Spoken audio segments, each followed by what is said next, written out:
আমাদের এখানে উপজেলা পর্যায়ের যেই টুর্নামেন্ট আয়োজিত হয়েছে আমি কিছুটা দেখার আমার সুযোগ হয়েছে। এই ধরনের খেলাধুলাগুলো প্রত্যেকটি জেলায় চলমান থাকলে আমি আশা করি বাকি জেলাগুলোরও জেলা ক্রীড়া সংস্থা এবং স্থানীয় প্রশাসন আপনাদের থেকে শিক্ষা নেবে এবং এই ধরনের টুর্নামেন্ট আয়োজন করবে, যাতে করে আমাদের প্রান্তিক পর্যায় থেকে ভালো ভালো খেলোয়াড় উঠে আসে এবং তারা যেন জাতীয় পর্যায়ে দেশকে প্রতিনিধিত্ব করতে পারে। আপনারা জানেন রংপুর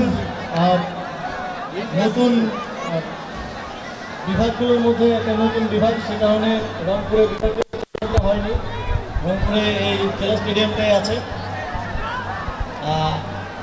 আমরা খুব দ্রুত সময়ের মধ্যে রংপুরে একটি বিভাগীয় স্টেডিয়াম স্থাপনের উদ্যোগ গ্রহণ করব।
এবং